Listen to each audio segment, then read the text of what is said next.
first thing we're going to do is we've cut out our pattern. And you notice we've got both edges, our inside placket design and then our outside placket design.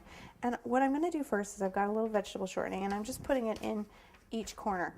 And what I'm going to do is I'm going to figure out my placement, because this is actually going to be a surprisingly heavy piece of fondant once it's cut. And I want to know exactly where it's going to end up. So, like I said, we're just going to center it.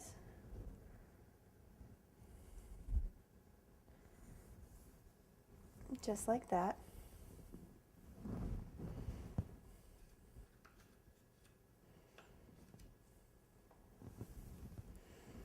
All right. And you can use pins if you have them. If not, you can use a veining tool. I'm actually just going to use my little X-Acto knife. And all I'm going to do is I'm just going to place some little cuts where the corners are. And this is just going to help me when the time comes to place this exactly where I want it.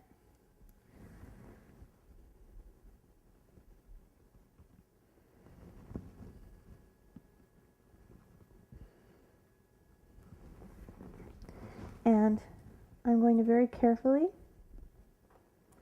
do the same thing on these inside corners. I'm just going to press down with my X-Acto knife.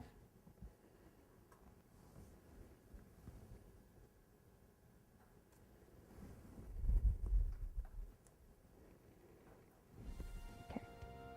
Once I have it all marked, you can see, I'm going to wipe off the extra shortening. And you can see our corners. They're all nicely marked on the inside and the outside. So what we're going to do now is we're going to go ahead and roll out our yellow fondant first.